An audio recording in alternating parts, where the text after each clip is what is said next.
ಈಗಾಗಲೇ ಒಂದೇ ಒಂದು ದಿನ ಬಾಕಿ ಉಳಿದಿರುವಂತದ್ದು. ಇದರ ಮಧ್ಯದಲ್ಲಿ ಇದೆಯಲ್ಲ ಒಂದು ಕಡೆ ಹವಾ ಇದೆಯಲ್ಲ ಗಮನಿಸ್ತಾ ಹೋದ್ರೆ ನಿಜವಾಗ್ಲೂ ಸಾಕಷ್ಟು ಸಂಭ್ರಮ ಸಡಗರ.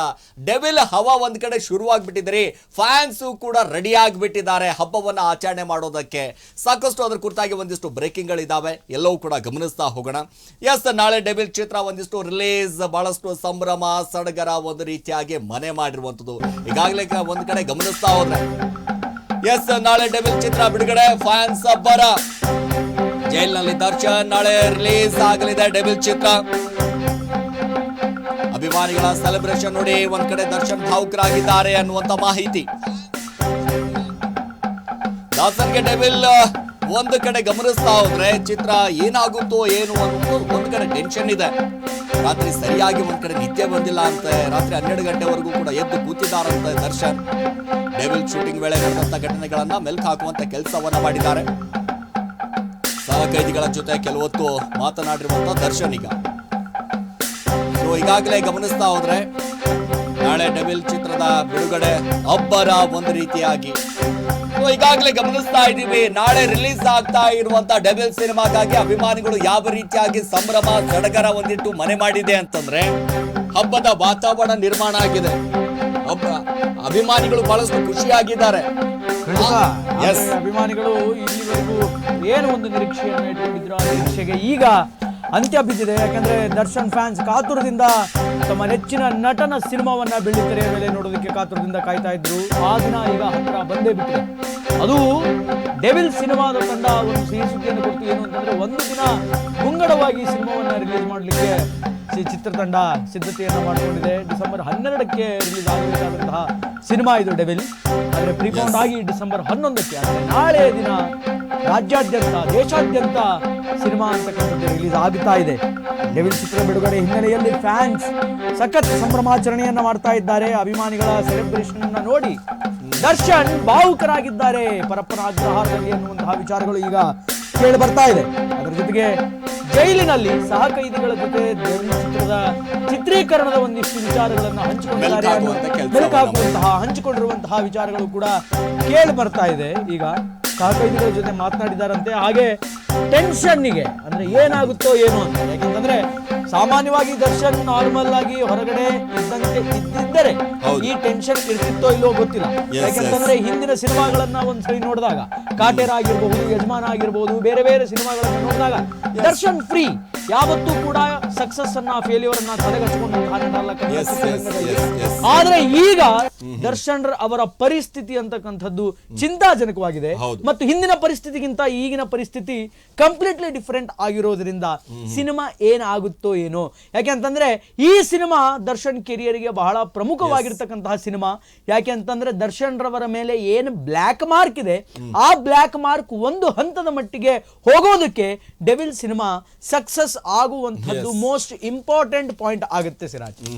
ನೋಡಿ, ಈಗ ಒಂದು ಗಮನಿಸಬೇಕಾಗಿರುವುದು ನಾಳೆ ಡೆವಿಲ್ ಸಿನಿಮಾ ರಿಲೀಸು. ಎಕ್ಸಾಕ್ಟ್ಲಿ, ಬಹಳ ಸಂಭ್ರಮ, ಬಹಳ ಹಬ್ಬದ ವಾತಾವರಣ. ಸೊ ಅಭಿಮಾನಿಗಳು ಹೆಂಗೆ ಅಂತಂದ್ರೆ ಸರಿಸುಮಾರು ಯಾವಾಗ ಈ ಡೇಟ್ ಅನೌನ್ಸ್ ಆಯ್ತಲ್ಲ ಅವಾಗಿನಿಂದನೇ ಅಭಿಮಾನಿಗಳು ರೊಚ್ಚಿಗೆದ್ದು ಬಿಟ್ಟಿದ್ರು. ಹಂಗ ಮಾಡೋಣ, ಹಿಂಗ ಮಾಡೋಣ, ಹಿಂಗ್ ಕಟ್ಔಟ್ ಹಾಕೋಣ, ಈ ರೀತಿಯಾಗಿ ಬ್ಯಾನರ್ ಹಾಕೋಣ ಅನ್ನುವಂಥ ಲೆಕ್ಕಾಚಾರದಲ್ಲಿ. ಅಷ್ಟರ ಮಟ್ಟಿಗೆ ಸಂಭ್ರಮ ಸಡಗರ ಮನೆ ಮಾಡಿಬಿಟ್ಟಿತ್ತು. ಈಗ ನಾಳೆ ಇವತ್ತೊಂದು ರಾತ್ರಿ ಹೆಂಗ ಕಳಿಯುತ್ತೆ ಅಂತ ಕಾಯ್ತಾ ಇದ್ದಾರೆ. ಈಗಾಗಲೇ ನಾವು ಈಗ ಪ್ರಸನ್ನ ಥಿಯೇಟರ್ ಆಗಿರ್ಬೋದು, ಮೇನ್ ಥಿಯೇಟರ್ ನರ್ತಕಿ ಕೊಟ್ಟಿದ್ದಾರೆ. ಆ ನರ್ತಕಿ ಥಿಯೇಟರ್ ನಲ್ಲಿ ಗಮನಿಸ್ತಾ ಹೋದ್ರೆ ಒಂದ್ ಕಡೆ ಗಮನಿಸಬೇಕಾಗಿರೋದು ಏನಂತಂದ್ರೆ ಮಧುಬಣ್ಣ ಗಿತ್ತಿ ಅಂತ ರೆಡಿ ಮಾಡಿಬಿಟ್ಟಿದ್ದಾರೆ. ಅಂದ್ರೆ ಥಿಯೇಟರ್ ಅಷ್ಟರ ಮಟ್ಟಿಗೆ. ಯಾಕಂದ್ರೆ ಅಭಿಮಾನಿಗಳು ಲಕ್ಷಾಂತರ ಅಭಿಮಾನಿಗಳು ಬರ್ಬೋದು. ಈಗಾಗಲೇ ಒಂದ್ ಕಡೆ ಟಿಕೆಟ್ ನೋಡ್ತಾ ಹೋದ್ರೆ ಟಿಕೆಟೇ ಸಿಗ್ತಾ ಇಲ್ಲ. ಅಲ್ಲಿ ಹೌಸ್ಫುಲ್ ಗುರು. ಒಂದ್ ಕಡೆ ಎಲ್ಲಾ ಟಿಕೆಟ್ ಸೋಲ್ಡ್ ಔಟ್ ಆಗ್ಬಿಟ್ಟಿದೆ. 3 ಶೋ 4 ಶೋ ಮಾಡ್ತೀರಾ, ಏನೇ ಟಿಕೆಟ್ಗಳು ಕೂಡ ಈಗ ಸೋಲ್ಡ್ ಔಟ್ ಆಗಿದೆ. ಸಿರಾಜ್, ಇನ್ನೊಂದು ಏನು ಅಂತಂದ್ರೆ ನಾಟ್ ಓನ್ಲಿ ಇನ್ ಬೆಂಗಳೂರು, ಸಣ್ಣ ಪುಟ್ಟ ಹಳ್ಳಿಗಳಲ್ಲೂ ಕೂಡ ದರ್ಶನ್ ರವರ ಬ್ಯಾನರ್ ಗಳನ್ನ ಈಗ ನಾವು ಕಾಣಬಹುದು. ಅದರ ಜೊತೆಗೆ ಸಣ್ಣ ಪುಟ್ಟ ಊರುಗಳಲ್ಲಿಯೂ ಕೂಡ ದರ್ಶನ್ ರವರ ಅಭಿಮಾನಿಗಳ ಸಂಘ ಡಿ ಬಾಸ್ ಆರ್ಮಿ ಅನ್ನುವಂಥದ್ದನ್ನ ಮಾಡ್ಕೊಂಡು ಟಿಕೆಟ್ ಡಿಸ್ಟ್ರಿಬ್ಯೂಷನ್ ಮಾಡೋದ್ರಿಂದ ಹಿಡಿದು ಅದರ ಜೊತೆಗೆ ಅಂದ್ರೆ ಹೇಗೆ ಎಂತ ವಾತಾವರಣ ಇವತ್ತು ರಾಜ್ಯದಲ್ಲಿ ಸೃಷ್ಟಿ ಆಗಿದೆ ಅಂತಂದ್ರೆ ಇನ್ಫ್ಯಾಕ್ಟ್ ಈಗ ಏನು ಸಿನಿಮಾಗಳು ಬರ್ತಾ ಇದೆ ಸೆಲೆಕ್ಟಿವ್ ಸಿನಿಮಾಗಳಾಗ್ಬಿಟ್ಟಿದೆ ಸಿರಾಜ್. ಎಲ್ಲಾ ಸಿನಿಮಾಗಳು ಈಸ್ ಕಂಪ್ಲೀಟ್ಲಿ ಡಿಸರ್ವ್ ಫಾರ್ ಸಿನಿಪೋಲಿಸ್, ಮತ್ತೊಂದು ಮಗದೊಂದು ಮಾಲ್ಗಳಲ್ಲಿ ಹೋಗಿ ಸಿನಿಮಾ ನೋಡೋದು ಆ ಪದ್ಧತಿ ಇತ್ತು. ಸಿಂಗಲ್ ಸ್ಕ್ರೀನ್ ಸಿನಿಮಾಗಳು ಮತ್ತು ಆ ಸಿಂಗಲ್ ಸ್ಕ್ರೀನ್ ಸಿನಿಮಾಗಳ ಸಂಭ್ರಮಾಚರಣೆ ಅಂತಕ್ಕಂಥದ್ದು ರಾಜ್ಯದಲ್ಲಿ ಬಹುತೇಕ ಕಡಿಮೆ ಆಗಿತ್ತು. ಆ ರೀತಿಯಾದಂತಹ ಸಂಭ್ರಮಾಚರಣೆಯನ್ನು ಉಳಿಸಿಕೊಂಡ ನಟರ ಪೈಕಿ ದರ್ಶನ್ ಅಗ್ರಗಣಿ ಅಂತ ಹೇಳಿದ್ರೆ ನಿಜವಾಗ್ಲೂ ತಪ್ಪಾಗ್ಲಿಕ್ಕಿಲ್ಲ. ಯಾಕಂತಂದ್ರೆ ಇಟ್ಸ್ ಅ ಹ್ಯೂಜ್ ಸೆಲೆಬ್ರೇಷನ್, ನೀವಾಗಲೇ ಹೇಳಿರೋ ಹಾಗೆ. ಯಾಕಂತಂದ್ರೆ ಸಿಂಗಲ್ ಸ್ಕ್ರೀನ್ಗಳಲ್ಲಿ ಆ ಕಟೌಟ್ ಹಾಕಿ ಹಾಲಿನ ಅಭಿಷೇಕ ಮಾಡಿ ಅಲ್ಲಿ ರಕ್ತದಾನ ಮಾಡಿ ಅನ್ನದಾನ ಮಾಡಿ ಏನೋ ತಮ್ಮದೇ ಮನೆಯ ಕಾರ್ಯಕ್ರಮ, ಯಾವುದೋ ಒಂದು ತಮ್ಮದೇ ಧರ್ಮದ ಹಬ್ಬದ ಆಚರಣೆಯನ್ನ ಜನ ಹೆಂಗ್ ಮಾಡ್ತಾರೋ ಹಂಗೆ ಸಿನಿಮಾದ ಬಿಡುಗಡೆಯ ಆಚರಣೆಯನ್ನ ಮಾಡ್ತಾರೆ. ಅಂತಹ ಬಿಡುಗಡೆಯ ಆಚರಣೆ ಮಾಡಿಸಿಕೊಳ್ಳುವಂತಹ ನಟರ ಪೈಕಿ ದರ್ಶನ್ ಕೂಡ ಒಬ್ರು. ನಾನು ಆಗ್ಲೇ ಹೇಳಿದಾಗೆ ಅಗ್ರಗಣಿ ದರ್ಶನ್ ಅಂತ. ಆದ್ರಿಂದ ನೀವು ಇನ್ನೊಂದು ವಿಚಾರವನ್ನು ಅರ್ಥೈಸಿಕೊಳ್ಬೇಕು. ಈಗ ಎಲ್ಲಾ ದೊಡ್ಡ ನಟರು ಕೂಡ ಪ್ಯಾನ್ ಇಂಡಿಯಾ ಬೆನ್ನು ಬಿದ್ದಿದ್ದಾರೆ, ಪ್ಯಾನ್ ಇಂಡಿಯಾ ಸಿನಿಮಾಗಳನ್ನು ಮಾಡ್ಕೊಂಡು ಹೋಗ್ತಾ ಇದ್ದಾರೆ. ಅದ್ರ ಜೊತೆಗೆ ಪ್ರಚಾರಕ್ಕಂತ ಹೋಗ್ತಾರೆ, ಅಂದ್ರೆ ಪ್ರಮೋಷನ್ಸ್ ಗಳಿಗಂತ ಹೋಗ್ತಾರೆ, ಎಲ್ಲಾ ಕಡೆಗೂ ಹೋಗ್ತಾರೆ. ಬಟ್ ಪ್ಯಾನ್ ಇಂಡಿಯಾ ಕಡೆ ಮುಖ ಮಾಡದೆ ಇರುವಂತಹ ಕನ್ನಡದ ನಟ ನಟ ಅಂತಂದ್ರೆ ಅಂದ್ರೆ ಬಿಗ್ ಸ್ಟಾರ್ ಅಂತಂದ್ರೆ ದಟ್ ಈಸ್ ದರ್ಶನ್. ಯಾಕಂತಂದ್ರೆ ಈ ಹಿಮ್ಸೆಲ್ಫ್ ಅವರಷ್ಟಕ್ಕೆ ಅವರು ತಮ್ಮನ್ನ ತಾವು ಕರ್ನಾಟಕಕ್ಕೆ ಕಂಪ್ಲೀಟ್ ಆಗಿ ರಿಸರ್ವ್ಡ್ ಮಾಡ್ಕೊಂಡಿದ್ದಾರೆ.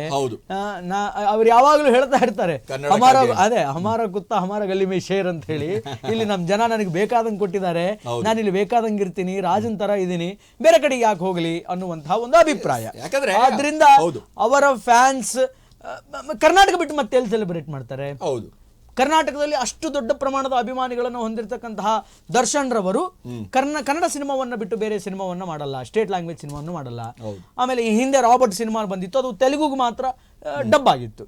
ಅದನ್ನು ಹೊರತುಪಡಿಸಿ ಬೇರೆ ಯಾವ ಚಿತ್ರಗಳು, ಕುರುಕ್ಷೇತ್ರವು ಕೂಡ ಆಗಿತ್ತು ಅಂತ ಭಾವಿಸ್ತೀನಿ. ಬಟ್ ಬೇರೆ ಯಾವುದೂ ಕೂಡ ಅಂದ್ರೆ ಫಾರ್ ಎಕ್ಸಾಂಪಲ್ ಕಾಂತಾರ, KGF ಈ ರೀತಿಯಾಗಿ ಪ್ಯಾನ್ ಇಂಡಿಯಾ ಲೆವೆಲ್ ಅಲ್ಲಿ ಸಿನಿಮಾ ಮಾಡುವಂತಹ ಕೆಲಸವನ್ನ ದರ್ಶನ್ ಮಾಡಿಲ್ಲ. ಆದ್ರಿಂದ ರಿಸರ್ವ್ಡ್ ನಟ ಆಗಿರೋದ್ರಿಂದ, ಕನ್ನಡಿಗರ ನೆಚ್ಚಿನ ನಟ ಆಗಿರೋದ್ರಿಂದ ಸಂಭ್ರಮಾಚರಣೆ ಬಹಳ ಪೀಕ್ಸ್ ಅಲ್ಲಿ. ಯಾಕೆ ಏನಾಗುತ್ತೆ ಗೊತ್ತಾ ವೈದ್ಯ, ಇಲ್ಲಿ ಗಮನಿಸಬೇಕಾಗಿರುವಂತದ್ದು ದರ್ಶನ್ ಅಂತಂದಾಗ ಕನ್ನಡಕ್ಕಾಗಿ ಕನ್ನಡಕ್ಕೆ ಸಿನಿಮಾವನ್ನ ಮಾಡುವಂಥದ್ದು, ಅವರ ಅಭಿಮಾನಿಗಳನ್ನ ಮೆಚ್ಚಿಸುವಂಥದ್ದು. ಸೊ ಅಭಿಮಾನಿಗಳು ಯಾವ ರೀತಿಯಾಗಿ ಒಂದು ಪಾತ್ರವನ್ನ ನಿಭಾಯಿಸಬೇಕು, ಅಭಿಮಾನಿಗಳಿಗೆ ಒಂದಿಷ್ಟು ಕೋರಿಕೆ ಇರುತ್ತಪ್ಪ, ನಮ್ಮ ನಟನು ಹಿಂಗೆ ಮಾಡಬೇಕು. ದರ್ಶನ್ ಅವರ ಸಿನಿಮಾ ಅಂತ ಬಂದಾಗ ನೋಡಿ, ಮೊನ್ನೆ ನಾನು ಈ ಥಿಯೇಟರ್ಗಳಿಗೆ ಹೋದಂತ ಸಂದರ್ಭದಲ್ಲಿ ಸಹಜವಾಗಿ ಮಾತಾಡ್ತಾ ಇದ್ರು, ದರ್ಶನ್ ಅವರ ಸಿನಿಮಾ ಬಂದಾಗ ಇಡೀ ಹೌಸ್ಫುಲ್ ಆಗುತ್ತಂತೆ. ಸೊ ಥಿಯೇಟರ್ನವರು ಹಿಂದಿನ ಸಿನಿಮಾಗಳು ಯಾವುದೇ ಸಿನಿಮಾ ಆದ್ರೂ ಕೂಡ ದರ್ಶನ್ ಅವರ ಸಿನಿಮಾ ಬಂತು ಅಂತಂದ್ರೆ ಹೌಸ್ಫುಲ್ ಆಗುತ್ತೆ. ಯಾಕೆ ಅಂತಂದ್ರೆ ಥಿಯೇಟರ್ ಅವರು ಕೂಡ ಕಾಯ್ತಾ ಇರ್ತಾರೆ ದರ್ಶನ್ ಅವರ ಸಿನಿಮಾ ಬರಬೇಕು, ನಮಗೂ ಕೂಡ ಲಾಭ ಇರುತ್ತೆ ಅಲ್ರಿ, ಅಲ್ಲಿರುವಂತ ವರ್ಕರ್ಗೆ ಆಗಿರ್ಬೋದು, ಇಕ್ವಿಪ್ಮೆಂಟ್ಸ್ ಗಳಿಗೆ ಆಗಿರ್ಬೋದು, ಯಾಕಂದ್ರೆ ಬಾಡಿಗೆ ಕಟ್ಟಬೇಕು, ಎಲ್ಲವೂ ಕೂಡ ದರ್ಶನ್ ಅವರ ಸಿನಿಮಾ ಅಂತ. ಈಗ ಕೇವಲ ಥಿಯೇಟರ್ನವರು ಮಾತ್ರ ಅಲ್ಲ, ಸಿನಿಮಾ ಒಂದು ಕಡೆ ದರ್ಶನ್ ಅವರ ಸಿನಿಮಾ ರೆಡಿ ಆಗ್ತಾ ಇದೆ ಅಂತಂದ್ರೆ ಸಹ ಕೈದಿಗಳು ಜೊತೆಗೆ ಅಲ್ಲಿರುವಂತ ಏನ್ ಕಲಾವಿದರಿದ್ದಾರೆ, ಆ ಕಲಾವಿದರು ಜೊತೆಗೆ ಡೈರೆಕ್ಟರು, ನಿರ್ಮಾಪಕರು, ನಿರ್ದೇಶಕರು ಎಲ್ಲರೂ ಕೂಡ ಒಂದು ಕಡೆ ದರ್ಶನ್ ಅನ್ನುವಂಥದ್ದು ಒಂದು ಬ್ರ್ಯಾಂಡ್. ಸೊ ಆ ಬ್ರ್ಯಾಂಡ್ ಅನ್ನ ಇಟ್ಕೊಂಡು ಒಂದು ಸಿನಿಮಾ ಮಾಡ್ತೀವಿ ಅನ್ನುವಂಥದ್ದು ಇದೆಯಲ್ಲ, ಅದು ಸಕ್ಸಸ್ ಆಗ್ತೀವಿ ಅನ್ನುವಂಥದ್ದು. ಸೊ ಅಷ್ಟರ ಮಟ್ಟಿಗೆ, ಯಾಕಂದ್ರೆ ಈಗ ಡೆವಿಲ್ ಅದರಲ್ಲೂ ಕೂಡ ಗಮನಿಸ್ತಾ ಹೋದ್ರೆ ಈ ಒಂದು ಘಟನೆ ಆದ ನಂತರ ಒಂದ್ ಕಡೆ ಸಿನಿಮಾ ಬರ್ತಾ ಇದೆ ಅಂತಂದಾಗ ದರ್ಶನ್ ಅವ್ರು ಯಾವ ರೂಪ ಇದೆ, ಅದರಲ್ಲಿ ಯಾವ ಶೇಡ್ ಅನ್ನ ತೋರಿಸಿದ್ದಾರೆ, ಸೊ ಯಾವ ರೀತಿಯಾಗಿ ಲುಕ್ ಅನ್ನ ಕೊಟ್ಟಿದ್ದಾರೆ. ಸೊ ಯಾಕಂದ್ರೆ ಈ ಟೀಸರ್ ನೋಡುವಂತ ಸಂದರ್ಭದಲ್ಲಿ ಅಲ್ಲಿ ಇರುವಂತ ಡೈಲಾಗ್ಗಳು ಗಮನಿಸ್ತಾ ಹೋದಾಗ, ಸೂರ್ಯನಿಗೆ ಬಹಳ ಹೊತ್ತು ಗ್ರಹಣ ಹಿಡಿಯೋದಿಲ್ಲ, ಬರ್ತಾ ಇದ್ದೀನಿ ಚಿನ್ನ ಅಂತ ಹೇಳಿದ್ರು. ಸೊ ಇಲ್ಲಿ ಒಂದು ಏನಪ್ಪಾ ಅಂತಂದ್ರೆ, ಮತ್ತೆ ನಾನು ಬಂದೇ ಬರ್ತೀನಿ, ಯಾವುದೇ ಕಾರಣಕ್ಕೂ ನೀವು ಭಯ ಪಡಬೇಡಿ ಅಂತ ಅಭಿಮಾನಿಗಳಿಗೆ ಒಂದು ನೇರವಾಗಿ ಒಂದು ಸಂದೇಶ ಕೊಡುವಂತ ಕೆಲಸ ಮಾಡಿದ್ರು. ಸೊ ನೋಡಿ, ಈಗ ನಾಳೆ ವಿಚಾರ ಅಂತ ಬಂದಾಗ, ಸೊ ನಾಳೆ ಒಂದು ವಿಚಾರ ಹೇಳ್ತಾ ಇದ್ರಿ ಸಿರಾಜ್, ದರ್ಶನ್ ರವರ ಸಿನಿಮಾ ಬಿಡುಗಡೆ ಆಗ್ತಾ ಇದೆ ಅಂತಂದ್ರೆ ಥಿಯೇಟರ್ನವರಿಗೂ ಸಂತೋಷ, ಇನ್ನೊಬ್ಬರಿಗೂ ಸಂತೋಷ. ಅದರಿಂದ ಅವರು ಕಾಯ್ತಾ ಇರ್ತಾರೆ ಕಾತರದಿಂದ, ದೇ ಮೋಸ್ಟ್ ಅವೈಟೆಡ್ ದರ್ಶನ್ ರವರ ಸಿನಿಮಾ ಯಾವಾಗ ರಿಲೀಸ್ ಆಗುತ್ತೆ ಅಂತ. ಒಂದು ಲೆಕ್ಕಾಚಾರದಲ್ಲಿ ನೋಡ್ತಾ ಹೋದ್ರೆ ಸಿನಿಮಾ ಅನ್ನೋದು ಬಹಳ ಬಹಳ ದೊಡ್ಡ ಮಾಧ್ಯಮ ಸಿರಾಜ್. ಯಾಕಂತಂದ್ರೆ ಸಿನಿಮಾದಿಂದ ನೀವಾಗಲೇ ಹೇಳಿದಾಗಿ ಕೇವಲ ಒಬ್ಬರ ನಟ ಮತ್ತು ನಟಿಯ ಬದುಕಷ್ಟೇ ಅಲ್ಲ, ಅನೇಕ ಜನ ಟೆಕ್ನಿಷಿಯನ್ಸ್ ಆಗಿರ್ಬೋದು, ಮ್ಯೂಸಿಕ್ ಅವರಾಗಿರ್ಬಹುದು, ಸೌಂಡ್ ಇಂಜಿನಿಯರ್ ಗಳಾಗಿರ್ಬಹುದು, ದುಡ್ಡು ಹಾಕಿರುವಂತಹ ನಿರ್ಮಾಪಕರಾಗಿರ್ಬಹುದು, ಡಿಸ್ಟ್ರಿಬ್ಯೂಟರ್ ಗಳಾಗಿರ್ಬಹುದು, ಥಿಯೇಟರ್ ಓನರ್ ಗಳಾಗಿರಬಹುದು, ಆ ಥಿಯೇಟರಿನಲ್ಲಿ ವೆಹಿಕಲ್ ಅನ್ನ ಪಾರ್ಕಿಂಗ್ ಹಾಕಿ ಅದನ್ನ ಕಾವಲು ಕಾಯುವಂತಹ ವಾಚ್ಮೆನ್ ಆಗಿರಬಹುದು, ಥಿಯೇಟರ್ ನಲ್ಲಿ ಪಾಪ್ಕಾರ್ನ್ ಮಾಡುವವರು, ಪೆಪ್ಸಿ ಮಾರುವವರು, ಟೀ ಕಾಫಿ ಮಾರುವವರು ಆಗಿರಬಹುದು, ಅವ್ರದೆಲ್ಲ ಬದುಕನ್ನ ಕಟ್ಟಿಕೊಡುವಂತಹ ಒಂದು ದೊಡ್ಡ ಮಾಧ್ಯಮ ಅಂತಂದ್ರೆ ದಟ್ ಈಸ್ ಸಿನಿಮಾ. ಹೀಗೆ ಒಂದು ಫ್ಯಾನ್ ಬೇಸ್ ಅಂತಕ್ಕಂಥದ್ದು ಎಕ್ಸ್ಟ್ರಾರ್ಡಿನರಿ ಲೆವೆಲ್ ಅಲ್ಲಿ ಇದ್ದಾಗ ಇವರೆಲ್ಲ ಏನ್ ಮಾಡ್ತಾರೆ ಅಂತಂದ್ರೆ ಅಭಿಮಾನಿಗಳಿಗೆ ಅಥವಾ ಸಾರ್ವಜನಿಕರಿಗೆ ಹೇಳ್ತಾರೆ, ಬನ್ನಿ ಬನ್ನಿ ಸಿನಿಮಾ ಚೆನ್ನಾಗಿದೆ ನೋಡಿ ಅಂತ. ಅದು ದರ್ಶನ್ ರವರ ಸಿನಿಮಾ ಆಗಿರಲಿ, ಯಾರದೇ ಸಿನಿಮಾ ಆಗಿರಲಿ. ಆದ್ರೆ ಈಗ ರೈಟ್ ನಾವು ದರ್ಶನ್ ಅವ್ರ ಸಿನಿಮಾ ರಿಲೀಸ್ ಆಗ್ತಾ ಇದೆ, ಆದ್ರಿಂದ ನಾನು ಇಷ್ಟೊತ್ತು ಏನು ಹೇಳಿದೆ, ಯಾರ್ಯಾರು ಜೀವನ ಕಟ್ಟಿಕೊಡುತ್ತೆ ಸಿನಿಮಾ ಅನ್ನೋದ್ರ ಬಗ್ಗೆ ಏನು ಹೇಳಿದೆ, ಅವರೆಲ್ಲರೂ ಕೂಡ ತಮ್ಮ ತಮ್ಮ ಸ್ವಂತ ಕಾಂಟ್ಯಾಕ್ಟ್ಸ್ ಗಳಿಗೆ, ತಮ್ಮ ತಮ್ಮ ಸ್ವಂತ ಪರಿಚಯಗಳಿಗೆ ಬನ್ನಿ ಸಿನಿಮಾ ನೋಡಿ ಅಂತ ಪ್ರಚಾರ ಮಾಡ್ತಾರೆ. ಅಂದ್ರೆ ಇಂಡಿವಿಜುವಲ್ ಪ್ರಚಾರ, ನಿಸ್ವಾರ್ಥದ ಪ್ರಚಾರ ಅನ್ನೋದು ಕೇವಲ ದರ್ಶನ್ ಸಿನಿಮಾಗೆ ಮಾತ್ರ ಸಿಗುತ್ತೆ ಅಂತ ಅನಿಸುತ್ತೆ ಕರ್ನಾಟಕ.